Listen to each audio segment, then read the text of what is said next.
शुक्लाम्बरधरं एकदन्तं रक्ताम्बरं त्रिनयनं परमं पवित्रं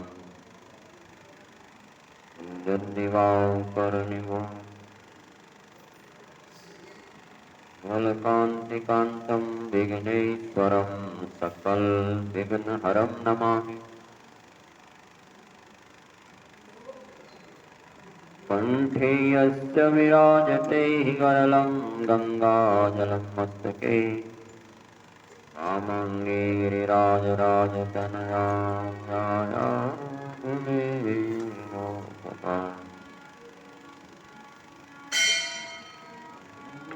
स्कन्दगणानिराजसहितं श्रीविश्वनाथप्रभो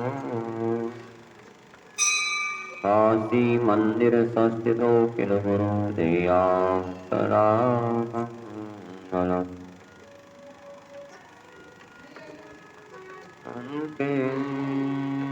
तुलसी विभूषित गरानवनीरदाभा पीताम्बरा पूर्णेन्दु सुंदर मुखादरनेता कृष्णात् परं किमपि तत्त्वं जाने।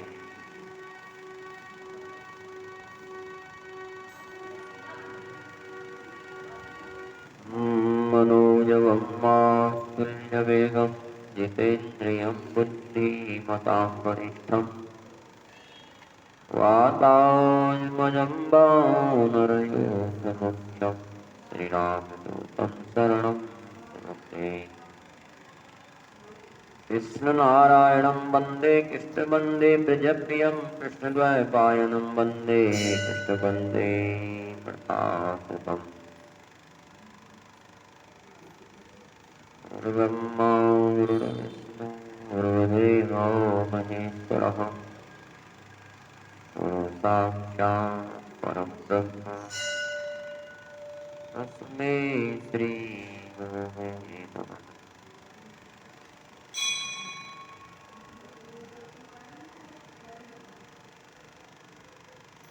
वृंदावन बिहारी लाल की जय। नमः पार्वती पतये हर हर महादेव। श्रीमद् भागवत महापुराण की जय। सनकादि ऋषियों ने ब्रह्म सप्ताह श्रवण के द्वारा मुक्ति होने का मार्ग बताया।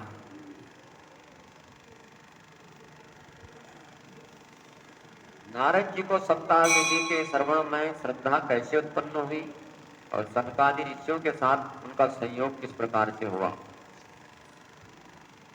नारद जी का संयोग मिलन सनक सनंदन सनकादि ऋषियों से कैसे हुआ। तो सूत जी कहते हैं ऋषियों इसके बारे में सुनाता हूं, आप लोगों को कथा और सत्संग के श्रवण से होने वाले लाभ का महत्व पता चल जाएगा। जब चारों भाई सनक सनंदन सनकादि ऋषि चारों भगवान के दर्शन के लिए बद्रिकाश्रम में गए तो जब वहां नारद जी बैठे थे उदास चित्त से, तो नारद जी से पूछा कि आप उदास क्यों हैं। सनक सनंदन आदि ने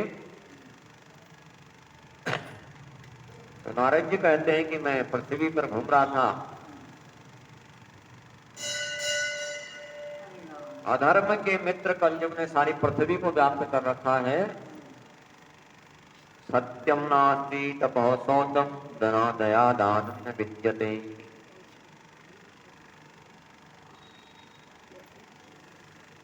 इस प्रकार से सत्य नास्ति तपम शौचम, सत्य तप शुद्धता दया दान देखो कहीं भी नहीं मिला।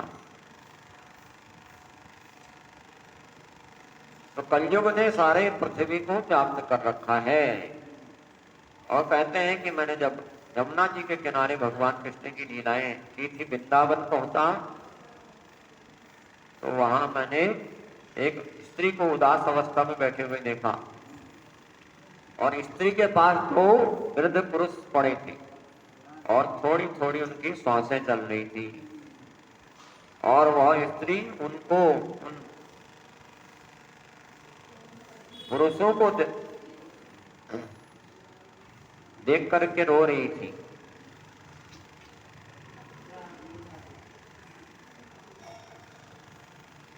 जब मैं उनके पास पहुंचा, नारद जी कहते हैं स्त्री मुझे देख करके कहने लगी कि भो भो साधो क्षणम तिष्ठो मम चिंतामपि सनाशयः दर्शनम तौ विलोक लोकस्य सर्वथा गहरम परम। नारद जी कहते हैं कि वह स्त्री मेरे को देख करके कहने लगी कि क्षणम तिष्ठ, हे साधु थोड़ी देर रुक जाइए और मेरी चिंता भी दूर करते जाइए। आज मेरे को आपके दर्शन हुए हैं पूर्व जन्म के पुण्य कर्मों के प्रभाव से। तो आप जैसे परोपकारी संतों के दर्शन संसार के जीवों के कल्याण के लिए होता है। तो सकन संत बिटप सरिता गिरिधरनी परहित हेतु सबन के परनी बड़े भाग जब जानिए जब मिलने आवे संत संत को मिलो करे सब कष्टन को अंत। और युवती जो है नारद जी कहते हैं कि कहने लगी कि थोड़ी देर रुक जाइए और मेरी चिंता को दूर करते जाइए। युवती की वाणी सुनकर के नारद जी कहते हैं कि मैंने उससे पूछा तू कौन है, और दोनों वृद्ध जो स्त्रियां तुम्हारे जो दोनों वृद्ध जो पुरुष हैं ये कौन है, अपने दुख का कारण बताओ। अहम प्रीति ख्याता हिमें तनयो मतो ज्ञान वैराग्य नामानो काल योगे न जर्जर। तो वह युवती जब नारद जी ने पूछा कि कौन हो, क्यों दुखी हो, तो युवती बोली मैं भक्ति हूं। और ये पुरुष जो है जो मृत जो सांस चल रही है केवल, ये दोनों मेरे पुत्र हैं ज्ञान और वैराग्य नाम के। संसार में तीन प्रकार की इच्छाएं होती हैं, पुत्रेषणा और वित्तेषणा और लोकेषणा। पुत्र की इच्छा, धन की इच्छा और लोक में यश की इच्छा। और ये कलयुग के प्रभाव से वृद्धावस्था को प्राप्त हो गए हैं जो पूर्व मेरे पुत्र हैं। और ये जो स्त्रियां जो हैं जो मेरे को पंखा जला रही हैं, गंगा यमुना आदि नदियां हैं जो मेरी सेवा में लगी हुई हैं। परंतु वह युवती कहती है मुझे शांति नहीं मिल रही है, हे मुने आप कलयुग के आघात से बचा करके मुझे शांति प्रदान करिए। हे ऋषिवर, वह भक्ति नाम की स्त्री कहने लगी, हे ऋषिवर द्रविड़ देश में मेरा जन्म हुआ और कर्नाटक में मैं बड़ी हुई और महाराष्ट्र में कहीं कहीं पर उन्नति हुई और गुजरात में मेरी बड़ी अवनति हुई, जहां जाकर के मैं बूढ़ी हो गई गुजरात में। और कलयुग के प्रभाव के कारण पाखंडियों ने मेरे को खंडित कर दिया और मैं पुत्रों के साथ कमजोर हो गई हूँ, दुर्बल हो गई हूँ। और इस पवित्र वृंदावन धाम में जब मैं यहाँ पर आई तो कुछ मेरे को तरुणी और युवती में हो गई, स्वस्थ हो गई। वृंदावन में भक्ति तरुणी हो जाती है वृंदावन में। तो कहती है कि मैं यहाँ पर तरुणी हो गई लेकिन मेरे पुत्र दोनों बूढ़े पड़े हुए हैं, अब कारण बताइए कि अभी ये वृद्ध क्यों है जबकि मैं जवान हो गई। उत्पन्ना द्रविड़म साहम वृद्ध कर्नाटके गतः क्वचित क्वचित महाराष्ट्रे गुर्जरे जीर्णताम गतः। तो नारद जी कहने लगे कि हे भक्ति, इस कलयुग में सदाचार का लोप हो गया है और इसमें सज्जन भी दुखी हैं। सज्जन दुखी और दुष्ट सुखी हैं। तो कहते हैं कलि केवल मल मूल मलिना पाप पयो निधि जन्म नीना। कलयुग के प्रभाव से धर्म का लोप हो गया है और धर्मो रक्षति रक्षतः। धर्म की जो रक्षा नहीं करता, धर्म उसकी रक्षा नहीं करता, और धर्म करने वाले को ही धर्म रक्षा करता है। धर्मो रक्षति रक्षतः। धर्म निर्णमदो मूलो वेद स्कंद प्राण शाखाडयः। कृतु कुसुमो मोक्ष फलो पादको मधुसूदनो जयति। गरुड़ पुराण में लिखा कि धर्म दृढ़ बंधो मूल वेद हो। परमेश्वर रूपी वृक्ष की जड़ धर्म है। संसार क्या है? परमेश्वर है, और इसका धर्म इसकी जड़ है। और वेद और स्कंद पुराण इसकी शाखाएं हैं इस पेड़ की, और इसके फूल क्या है? मोक्ष है, फल। तो नारद जी ने समझाया उस तरुणी को कि हे भक्ति, उस भक्ति महारानी को समझाया, हे भक्ति, धर्म आचार से उत्पन्न हुआ और धर्म के स्वामी हरि हैं। आचार प्रभो धर्म धर्मस्तुम प्रभु अच्युत। बलि के प्रभाव के कारण विषय अनुरागी प्राणियों ने तुम्हारी उपेक्षा कर दी। महाराज जी ने कहा कि हे भक्ति, तुमको तुम्हारी उपेक्षा की है किन लोगों ने? जो संसार के वासी हैं, संसार के प्राणी, जो संसार में फंसे हुए लोग हैं। वृंदावन में तुम घूमते घूमते आई तो तुम्हारा तरुण जीवन प्राप्त हुआ, तुम जवान हुई, किंतु और यहाँ भक्ति का बाहुल्य हुआ है। वृंदावन में भक्ति का बोलबाला है, और ज्ञान वैराग्य का यहाँ इतना महत्व नहीं है। वृंदावन में ज्ञान और वैराग्य नाम नहीं है, लेकिन भक्ति बहुत है। इसलिए दोनों वृद्ध बने हुए हैं तुम्हारे पुत्र। फिर भी परम पवित्र क्षेत्र है वृंदावन।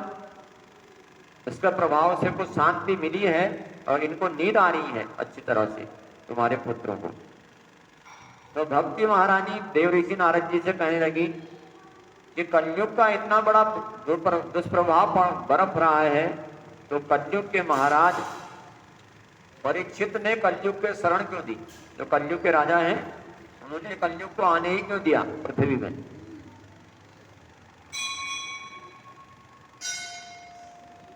तो ये सुनकर के नारद जी को उस भक्ति को समझाने लगे कि जब भगवान श्री कृष्ण इस पृथ्वी को छोड़कर के गोलोक धाम को जाने लगे, तो महाराज परीक्षित जब दिग्विजय करने को जा रहे थे दिशाओं को जीतने के लिए, उस समय कली जो है परीक्षित के शरण में आकर के प्रणाम करते हुए कहने लगा कि मेरे को बचाओ। और शरण में जो आता है उसका त्याग नहीं करना चाहिए।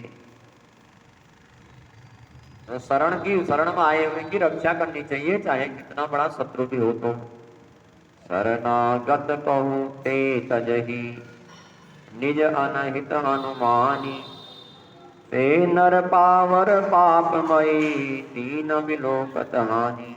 सुंदर कांड में लिखा है कि शरणागत पशु दे तजहि निजा। हे भक्ति, वैसे पापों के घर होते हुए भी इस कलयुग में एक अद्भुत गुण है। पाप तो बहुत हैं,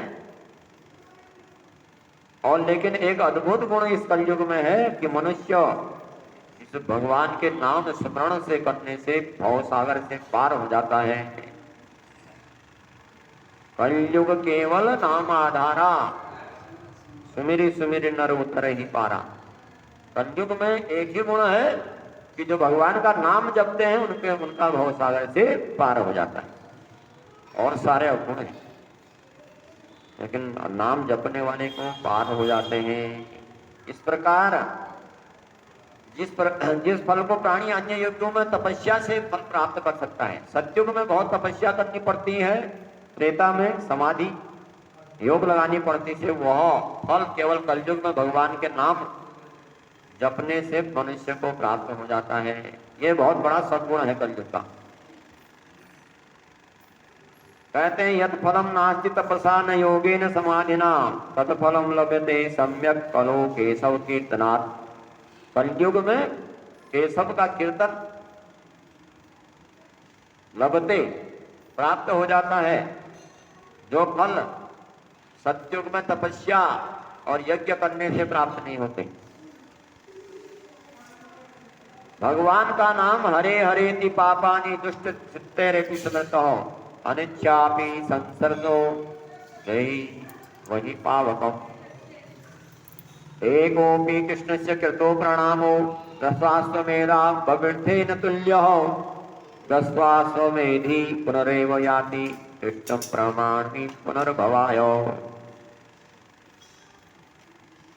एक बार में जो भी भगवान को प्रणाम कर लेता है कलयुग में, भगवान कृष्ण को, कलयुग उसको फिर परेशान नहीं करता।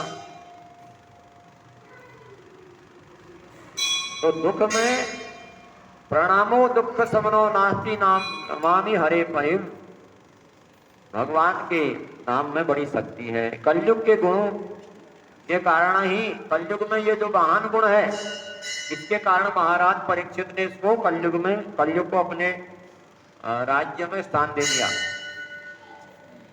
ये नारद जी ने भक्ति को बताया। तो भक्ति महारानी नारद जी से पूछने लगी, हे मुनिवर, आपके वचनों से मेरे को बड़ी शांति मिली।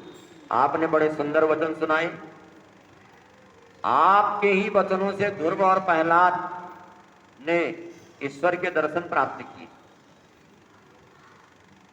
ऐसे कल्याणकारी देव ऋषि नारद के चरणों में प्रणाम करती हूं। भक्ति महारानी नारद जी को प्रणाम करती है कि आपने ध्रुव को दर्शन कराए, भगवान के प्रहलाद को दर्शन कराए। मैं आपके चरणों में प्रणाम करती हूं। आप कृपा करके क्षणम तिष्ठ हो, थोड़ी देर बैठ जाइए मेरे पास। कहने लगे कि तुम तसल्ली न दो, सिर्फ बैठे रहो, रंग महफिल का सारा बदल जाएगा। दुख से तपता हुआ सताया हुआ मेरा गिरता हुआ दिल संभल जाएगा। कहती है कि ज्ञान वैराग्य आए हो मेरे होश में, मेरे बेटों का जीवन सुधर जाएगा। और दुख से तड़पती मती सुख में हर्षो मती, और प्रभु को भूलो तो जीवन बिगड़ जाएगा। तो जीवन प्रभु ने भजन को दिया। प्रभु ने जो भजन को दिया, जीवन दिया, अगर इसको भुला देंगे प्रभु को, तो प्रभु से अगर बिछुड़ जाएगा है। तो कहने लगी कि थोड़ी देर बैठ जाइए, मेरे वृद्ध जो पुत्र है उनका भी जीवन सुधर जाएगा। भक्ति की नारद जी से वार्तालाप हुई, बातचीत हो रही है। और जब भक्ति और नारद जी की जो बातचीत हुई, उससे शांति प्राप्त हुई भक्ति को। क्योंकि संतों का समागम, संत समागम हरि कथा तुलसी दुर्लभ होई, सुत दारा लक्ष्मी पापी के भी होई। संत का मिलना, संतों का समागम होना, हरि कथा को प्राप्त होना, तुलसी दुर्लभ, और सुत कहते हैं सुत दारा लक्ष्मी, पुत्र पत्नी और लक्ष्मी तो पापी के घर भी होते हैं, लेकिन संत समागम हरि कथा नहीं मिलता हर जगह। पापी के वहां नहीं मिलता है। तो सूर्य ऋषियों को ये कथा सुनाते हैं कि हे ऋषियों, नारद जी भक्ति से बोले, हे भक्ति, तुम गोविंद के चरणों का ध्यान करो तो तुम्हारा संकट अवश्य टल जाएगा। तो भक्ति ने तुमने एक बार भगवान से पूछा था। नारद जी भक्ति से कहने लगे कि एक बार तुमने भगवान से पूछा था कि हे प्रभु, मैं आपकी क्या सेवा करूं। तब भगवान ने तुमसे भक्तों का पालन करने को कहा था, और तुमने उनकी आज्ञा का पालन किया। इससे भगवान ने प्रसन्न होकर के तुमको मुक्ति नाम की दासी और ज्ञान वैराग्य नाम के 2 पुत्र प्रदान किए, 2 सेवक दिए। तब से वैकुंठ में भक्तों का पोषण करती हो, और पृथ्वी में भक्ति की पुष्टि के लिए ज्ञान और वैराग्य को लेकर के छाया का रूप धारण करके सतयुग में से लेकर के द्वापर युग तक अंत आनंद से रहो। भगवान ने वरदान दिया भक्ति को। कलयुग आने पर पाखंडों से पीड़ित होकर के मुक्ति तो वैकुंठ से चली जाएगी, और उसको जब तुम बुलाती हो तब चली आती है मुक्ति। मनुष्यों को अनेक जन्मों के बाद कहीं पर भगवान के नामों में भक्ति भाव जागृत होता है। भगवान के प्रति भक्ति कब आती है? जब अनेक जन्मों का पुण्य के प्रभाव से। और कलयुग में प्राणी मात्र का उद्धार एकमात्र भक्ति से हो सकता है। कहते भक्ति ही ज्ञानियों वह प्राणियों का उद्धार करने वाला है। न तपोभिर न वेदश्च न ज्ञानोपि कर्मणा हरि हिंसा भक्त्या प्राणान तद गोपिका। अर्थात प्राणी को तप करने से उतना फल नहीं मिल सकता, तीर्थ में जाने से वो फल नहीं मिलता, यज्ञ आदि के परिश्रम करने की आवश्यकता नहीं है। मुक्ति देने में तो एकमात्र भक्ति ही समर्थ है। इसका प्रमाण ब्रज की गोपियां हैं। तो तब नारद जी ने सोचा, बताया कि भक्ति ही मुख्य मनुष्यों को उद्धार करने वाली है। तो भक्ति कहने लगी, हे नारद जी, आपके वचनों से मेरे को शांति मिली है, कृपा करके मेरे पुत्रों को भी तो जगा दीजिए। मेरे को तो आपने जवान बना दिया, लेकिन मेरे पुत्रों को भी तो जरा, जो सोए हैं इनको भी तो जगा दो। तब नारद जी ने गीता का पाठ किया, वेदों का स्वरों का पाठ किया, जिससे कुछ समय तो ज्ञान वैराग्य नाम के पुत्रों को थोड़ा होश आई, लेकिन फिर सो गए। आलस्य में जैसे सो जाता मनुष्य, धड़ाम से नीचे फिर गिर गए।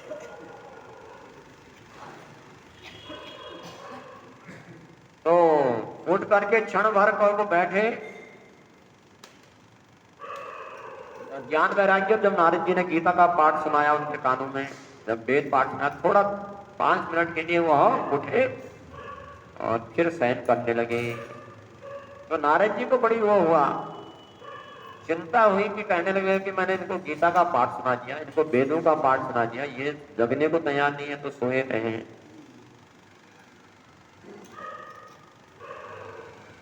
अब नारद जी ने कीर्तन सुनाया, श्रीमन नारायण नारायण नारायण नारायण नारायण नारायण। तो नारायण का कीर्तन भी सुनाया, लेकिन होश नहीं आई। तब आकाशवाणी हुई, जब प्रयत्न किया गया उठाने का दोनों पुत्रों को, ज्ञान वैराग्य नाम के पुत्रों को, तब आकाशवाणी हुई कि व्योम वाणी तदैव उन्मादिशते खिद्यता मत में। हे नारद जी, तुम दुखी मत हो जाओ, आप इन भक्ति वैराग्य को जगाने में सफल होंगे, इसमें कोई संशय नहीं है, लेकिन तुम सत्कर्म करो। इनको जगाने का एक ही उपाय है, सत्कर्म का अनुष्ठान करो, और सत्कर्म का उपदेश तुम्हें साधुओं से प्राप्त होगा, क्योंकि साधु नाम दर्शनम लोके सर्व सिद्धि करम परम। तो साधु कैसा चाहिए? साधु ऐसा चाहिए जैसे सूप सुहाय, सार सार को कही रहे थोता दे उड़ाई। तो साधु का स्वभाव कैसा होना चाहिए? जैसे सूप का स्वभाव होता है। सूप क्या करता है? अच्छे अच्छे को अपने में रख लेता है और बेकार को बाहर कर देता है। जैसे सूप सुहाय। तो संत सहही दुख परहित लागी, पर दुखे तो असंत भगाई। तो संतन के संग लागी रे कहते हैं कि संतन के संग लागी रे तेरी बिगड़ी बनेगी, है। तो संत साधु दर्शन, साधना करने वाले को संत कहते हैं। संत किसको कहते हैं? जो साधना में लगा रहता है। कपड़ा पहनने से साधु नहीं होता, गेरुआ वस्त्र पहनने से कोई साधु नहीं हो जाता, रंगे हुए कपड़े पहनने से कोई साधु नहीं होता। जो साधना करता है उसको साधु कहते हैं। आकाशवाणी से को सबको सुना जब आकाशवाणी, तो भक्ति कहने लगी नारद जी से, हे नारद जी, यह आकाशवाणी ने सत्कर्म का अनुष्ठान करने के लिए कहा, यह सत्कर्म होता क्या है? और वो साधु कहाँ मिलेंगे? तो सत्कर्म के बारे में बताएंगे। और ये ज्ञान वैराग्य को होश में लाने के लिए कौन सा सत्कर्म किया जाएगा?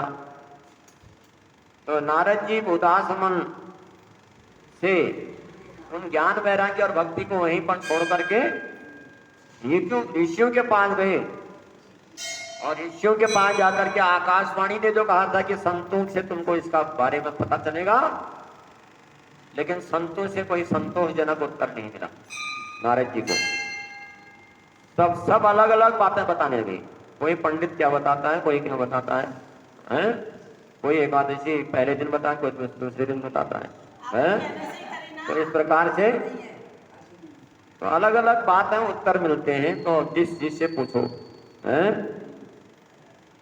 तो जब नारद जी ने अनेक संतों के पास गए तो सब अलग अलग बताने लगे, एक उत्तर किसी का नहीं मिला। तो नारद जी को शांति समाधान नहीं मिला।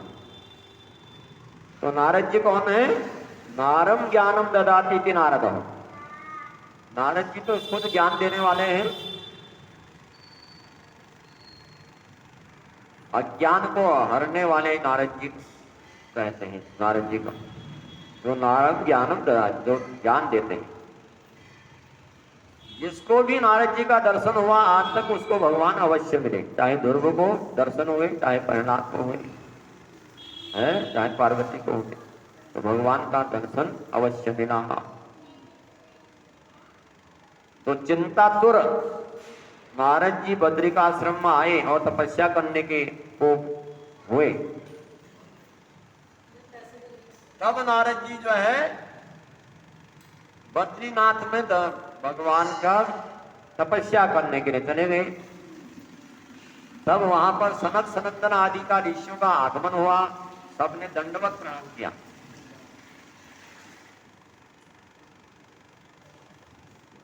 सबने नारद जी को सबने दंडवत प्रणाम किया सनक सनंदन आदि को,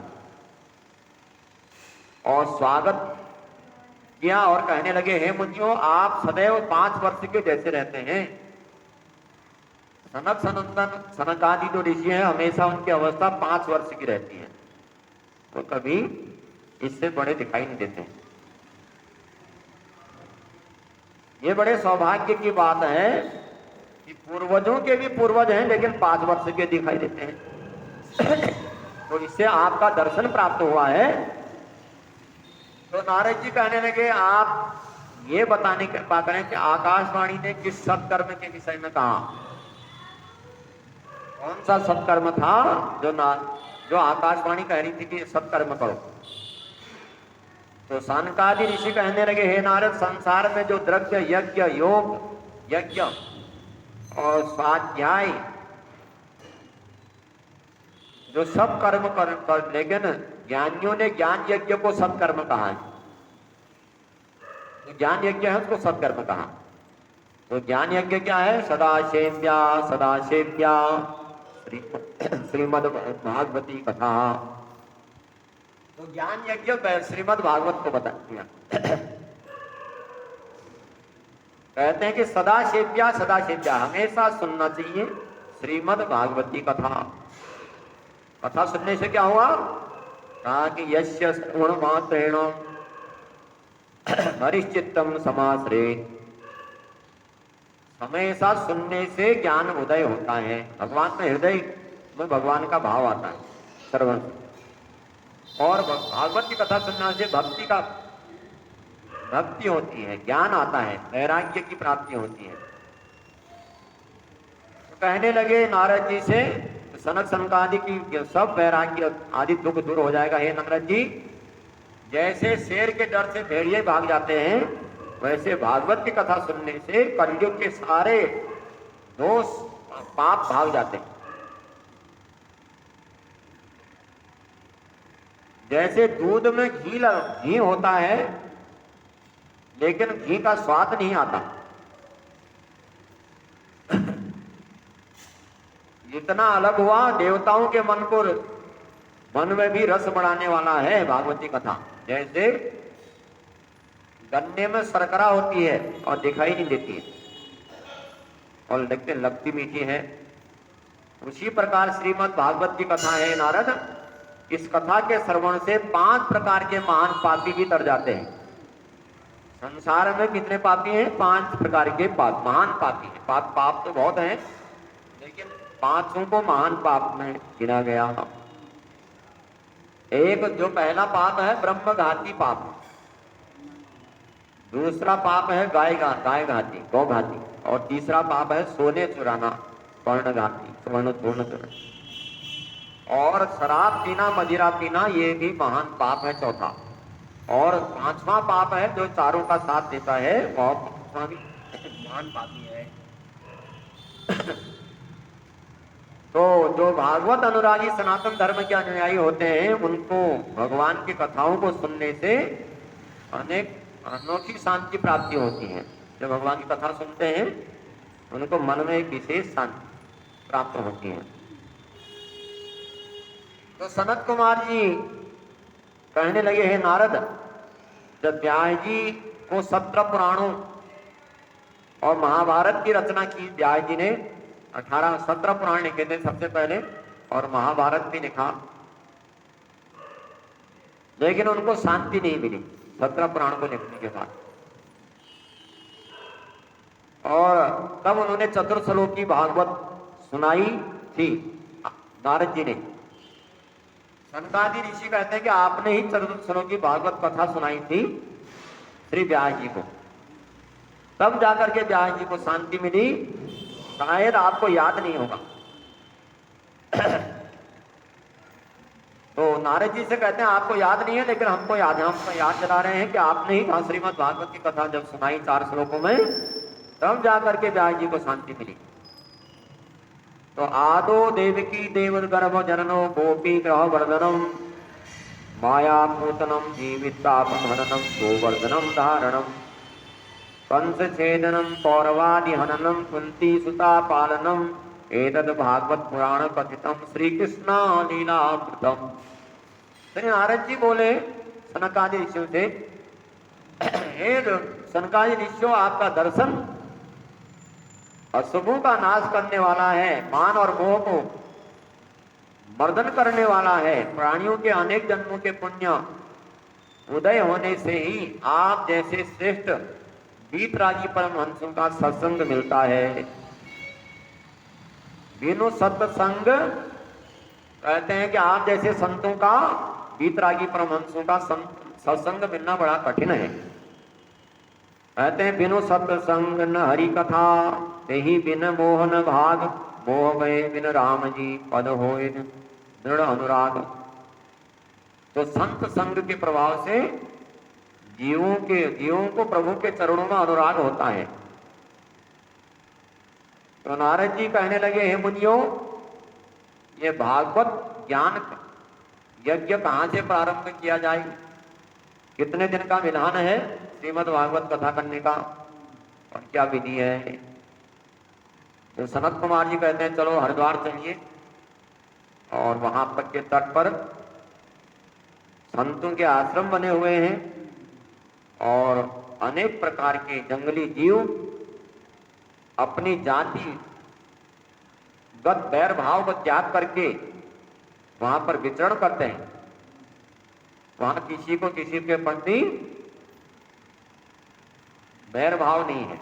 हाथी, शेर, भालू, गाय सब साथ में रहते हैं, और भक्ति भी वहां ज्ञान वैराग्य के साथ पहुंच जाएगी, क्योंकि जहां भगवान की कथा होती है वहां सारे तीर्थ आदि आ जाते हैं। यत्र भागवती पार्थ वार्ता यत्र भक्त्यादिकम वर्धे कथा संतम समाकर्ण्यम तांतः। तो ज्ञान भक्ति भी पहुंच जाती है वहां पर, जहां पर भागवत कथा होती है।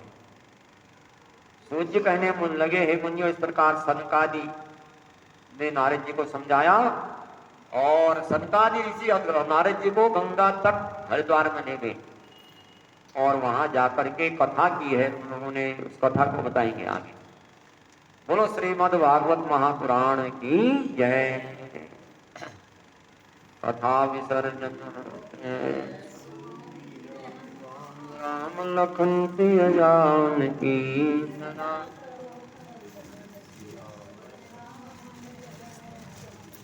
कृष्ण गोविंद हरे मुरारी, हे नाथ नारायण वासुदेव। कृष्ण गोविंद हरे मुरारी। 10 दिन